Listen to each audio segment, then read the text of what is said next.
This vlog is a homage to my boobs, otherwise known as Mama Knows Breast. Today is a new day. Basically, the very last time I breastfed Alleppey, she's 13, nearly 14 months now, was in Porto. And up until then, like, my breasts have been one of my best travel companions. You know, feeding her on the go, boob on the move. You know, what's not to like? There's nothing to pack other than a few breast pads. There's no sterilising needed. There's nothing crazy going on.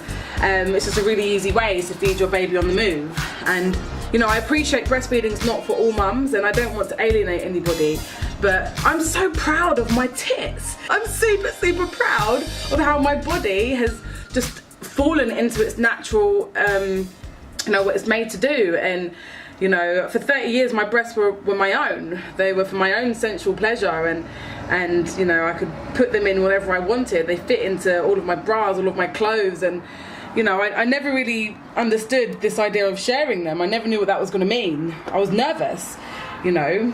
Someone other than my lover sucking on my titties is a little bit awkward, right? Every new mum goes through this process of like wondering and waiting for their child to arrive to start breastfeeding, and we were very lucky in that, you know, Alleppey took to it really easily and really well. I'm so proud of my boobs because they've stretched to the nth degree. Just like how big they got. There were times when I thought that they were going to burst out of my skin.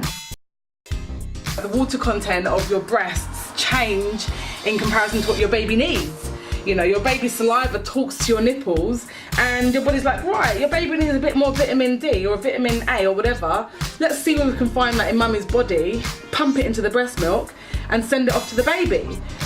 What? Literally. Boobs are amazing. Boobs are absolutely freaking amazing, and all women out there, all men out there, I feel just need to pay homage to boobs. My boobs, your girlfriend's boobs, your wife's boobs. She was breastfed exclusively for 6 months. When we were in Jamaica, I started introducing formula, and yeah, we slowly weaned her off. It got to the point when she was breastfeeding that she was doing acrobatics. You know, she wasn't this babe in arms, just like, oh baby, oh lovely breastfeeding.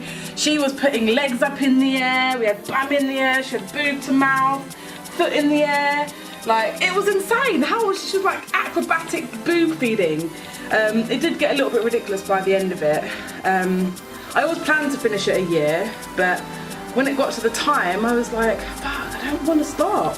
I don't want to stop. So it took about 13 months in the end. And now she's, you know, she laughs at the fact that she used to be on the boob. You know, if my boobs are out and we're in the shower or whatever, she'll go to put my nipple in her mouth and then she'll burst out laughing. Absolutely crack up. Honestly, this girl, she's like, oh, tit, tit, tit, tit. Oh, no, not tit, tit, not tit, tit. It's really funny to see her, you know, make that transition from being solely dependent on them and comforted by them and fed and sustained by them to now seeing them as a bit of a joke. But yeah, I just wanted to do a short vlog dedicated to my boobs, and you know, celebrating the fact that I breastfed for the last time in Porto, and this series is obviously called Mama Travels Solo. Boobs were definitely a huge Mama Solo, you know, win, if you like. Oh, my arm's killing. And yeah, I just wanted to share with you guys some awesome pictures that Dan has taken over this last year. We've breastfed in some of the most amazing places. We've breastfed on Giant's Causeway, in the YSL gardens in Morocco. We've breastfed on seafronts and boats and lidos by the sea, and we've breastfed in sunshine and in rain, and you know, we've breastfed all over the world, and yeah, all because of these guys. Homage to my boobs. Mama Knows Breast. Next time on The Constant Wanderer, we're in Porto, and it's the first night. Find out how we settle in and check out the lay of the land.